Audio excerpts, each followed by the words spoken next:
These laws are discriminatory laws, and they're an extension of other discriminatory laws that this country has put in place. People like the ugly laws. Anybody know what the ugly laws was? Okay, the ugly laws. Everybody know about the Okie laws? Remember the Okie laws? The Okie laws. How about sundown laws? Sundown law, in case you know what a sundown law is, sundown laws mean if someone that looks like me, I had to be out of that town by sundown or face arrest. And the ugly laws, those laws were still enforced all the way up until the 70s. If you're a disabled person or what they would call a deformed person, you weren't allowed in the town square and in that vicinity. These were wrong. These laws that criminalize homelessness and poverty, this is an extension of those laws, and it took people like you guys and me, and these actions like this to abolish those laws. So we know by coming out here, standing out here, and letting the city of San Francisco know, we will resist these laws. We will resist any law that criminalizes the bare necessities and life activities and the basic existence of our people just because of their economic status, because I can't afford a loft, I can't afford $4,000 a month rent. You understand what I'm saying? So I shouldn't be criminalized for that. Hi everybody! What's going on? Okay, I'm with an organization called Building Opportunities for Self-Sufficiency, aka BOSS. And what we do is we work with the homeless population. And by doing that, we have programs in place, resources. We work with politicians, educators, researchers, etc. And we are here in solidarity to support the Homeless Bill of Rights and the right to rest. 1,000%. We have people every day working on behalf of everyone here and those across the bay in Oakland, Berkeley, Hayward, etc. Being here tonight is really, really special because if you know that, like we know, homelessness is not going anywhere. It's just not, and we can't eradicate it today. Okay. So we're a member organization that works on the legislation that's going to Sacramento to pass a bill that says you cannot criminalize people for being people.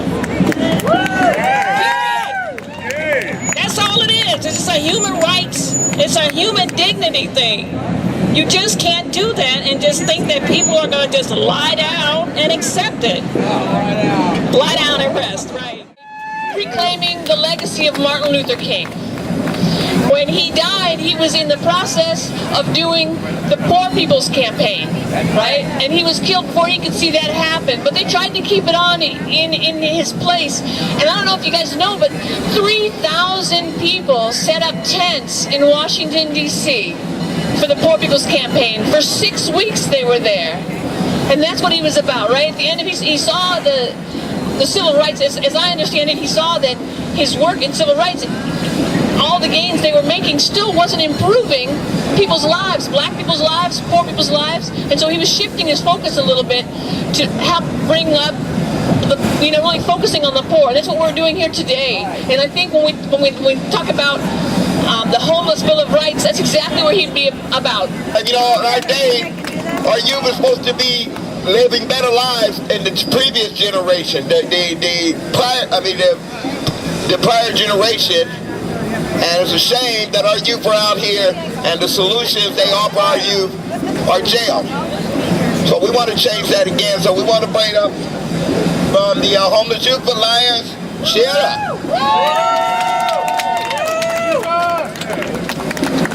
My name is Shira from the Homeless Youth Alliance. On Christmas 2013, after 12 years, we closed our doors of our drop-in center for the last time.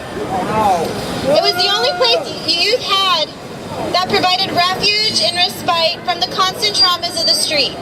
Inside, they could use the bathrooms, shower, nap, eat, receive medical care, health care, case management, and needle exchange all on demand. More than anything, it was a space for kids the kids. For them to come in and be treated without judgment, with dignity, acceptance, and the respect they deserve. We closed not because we had no money, not because we wanted to move, and certainly not because homeless youth ended. The doors closed because the owner saw a trend in San Francisco and went after a different class of tenants with more money. In the last year, we've applied and been turned down for 38 properties, simply because of who and what we are. Go big or stay homeless is our capital campaign to buy our own building and to give the kids back what they deserve, a place to be. Contrary to media reports, youth in the Heights are not kids that left home to go on some big adventure. They are escaping abusive or neglectful homes, families. Others are throwaways or orphans who have been abandoned. Almost half identify as LGBT. And we're not accepted at home. Some have been discharged from foster care, from group homes, from the juvenile system, onto the streets. But it really doesn't matter. It really doesn't matter why they left home. It just matters that they don't have one. That's right! To be young, to be poor, to be homeless was already difficult. Over the past year in the Heights, it became harder. Kids don't just disappear because our centers close. They are still in the parks, in the streets. They are human beings and they will survive, because that's what people without homes do. Day to day, week to week, and year to year if they're lucky. Gentrification and anti-homeless laws make their survival a lot tougher. A real outcome of the sit-lie law in the Heights is the increase in aggressive and threatening behavior, harassment and hate speech towards homeless youth. The negative public discourse is magnified by exploitative media coverage and served to embolden some residents to take their frustrations out on the homeless people themselves. Law enforcement officers who have already actively harassed and degraded kids are pressured to get meaner, to get tougher, and to get them out of the public eye. Despite it all, they are still here, and rightfully so. We didn't give up or disappear either. We survived. We packed our bags. We took to the streets in solidarity with the kids. Yay. We made a makeshift drop-in center right in front of our old building because that's what the kids need. Every day we show up, they still need us. Services like ours need to and should exist indoors until every homeless person is housed. Criminalization is highly ineffective, extremely harmful, and a violation of constitutional and human rights. As a house person, I have the luxury every day when I go home to sit down and nobody can tell me not to.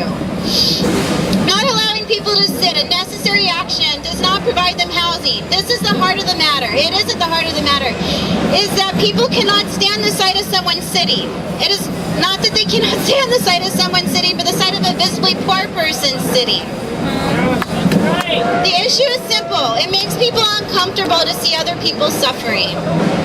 So people vote to pass laws to aim to allow them to not to have to be faced with the sight of people living in poverty, to shelter themselves from the feeling they experience when they see another person in pain. Oppressing their discomfort by enacting these laws is not a solution, and it should not be tolerated. As time and money and resources pour into ineffective criminalization policies, people continue to struggle to remain homeless. Since 2011, the enforcement of the sit-lie laws, 35 youth have died. Some were suicides, some were overdoses, some were victims of violence, and some due to poor and ailing healthcare system. But all of them were human beings. They were young, they were homeless, and they deserved better. Having grown up as a homeless youth myself, here in this city, I can personally testify to the damage that these laws have. Long before sit-lie, we were already harassed and cited daily for quality of life crimes. Unpaid tickets lead to warrants, making us ineligible for city assistance and programs, preventing us from leaving town, and meant that we would remain homeless. It is a struggle enough to survive, much less to grow up and to strive for more with the stigma of homelessness. Most of the folks that are locked up in San Francisco jails are pre-trial. They're just there because they can't afford bail, which basically means that the city locks up people for being poor. Yes. The city wants to build a new jail that will take the place of the decrepit jail at the Hall of Justice because the conditions there are awful. They want to build a boutique jail with services and mental health care. They actually want to target people with severe mental health issues for jail. And we know that if they build it, they will fill it. The sheriff here is doing a pretty good job of trying to co-opt our movement. He promises that the new jail will have world-class health care and social services. First of all, it takes a lot of nerve to come in here promising world-class social services when we know the kinds of horrible human rights abuses that are happening in prisons and jails across California. Everything from forced sterilization to sexual abuse to solitary confinement to medical neglect. Here's an idea. Provide world-class social services outside of jail in our communities where we can access them without being criminalized or put in a cage or separated from our families.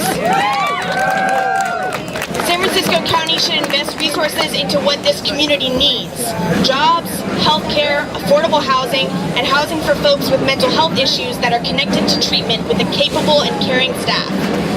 So on this day where we honor the radical legacy of Martin Luther King, let's remember that he was the most threatening when he began doing militant organizing against racism and poverty in the United States. We at CR stand in solidarity with the work that you all are here to fight for your right to rest. These are your streets. This is your city. No cops, sheriff, courts, spying, gentrifiers, or jails can ever take that away from you. This is a beautiful action on behalf of CR. I extend love and solidarity to everyone here tonight. Thank you so much. Yes, capitalism has defined our family.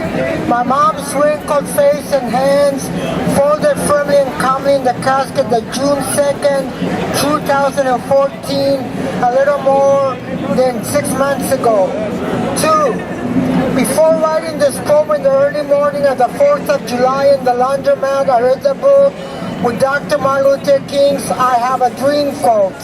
This is what he said on Social Justice, page 133.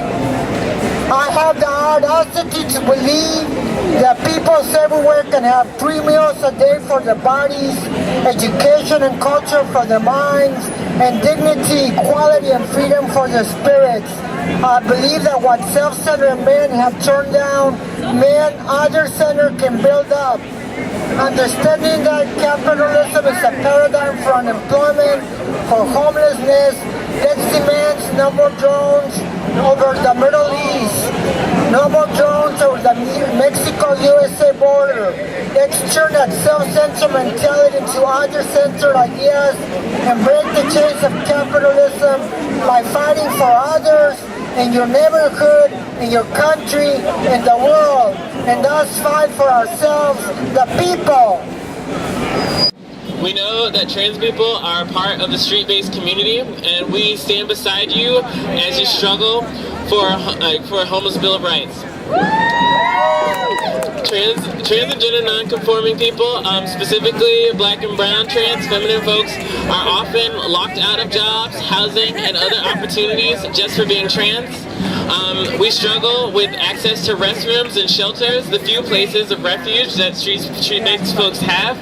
We regularly experience criminalization on the street by police and have very few places where we can access safety.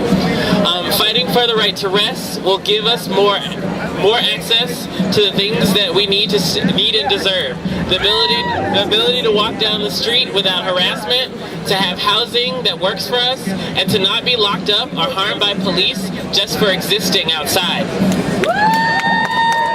No one deserves poverty and homelessness.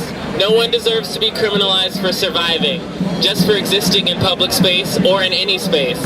We will continue to fight with you until we earn the right to rest. Thank you so much for inviting us and for all the work that you do.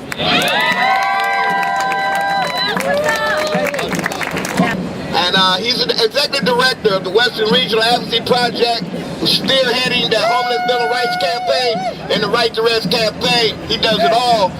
Let's welcome Paul Bowden, everyone. Big hand. All just so people know, we got events going in Chico, in Denver, Colorado, Los Angeles, California, right now down in Skid Row in Pershing Square Park. They're doing a sleep out and a feed program and a hanging out and partying, and then doing marches all day tomorrow in LA. We are doing shit in Portland next week. We are doing shit in Oakland 2 days ago. They had a film festival where the Homeless Bill of Rights campaign, where the Right to Rest Act that is being introduced in these states is the central theme of this campaign. That you are not going to continue to criminalize toward people, day laborers, people of color, people that live in SRO hotels that hang out on the sidewalks in front of their fucking homes. And then houseless people, mentally ill people, people that work in the streets. You are not going to continue to criminalize us for one reason and one reason only. We didn't find Jesus. We didn't find God. We didn't find a leader. We united. We stood up. We connected all these cities together. We have campaigns going in 4 states for no other reason than to stop criminalizing sitting, standing, eating, sleeping. And who the hell doesn't sit, stand, sleep, lay down? Who doesn't do that? The people writing these laws do that. The people enforcing these laws do that. We are the people. 2, a little bit louder. 3, we want justice for our people. 1, we are the people. 2, a little bit louder. 3, we want justice for our people. 1, we are the people. 2, a little bit louder. 3, we want justice for our people. 1, we are the people. 2, a little bit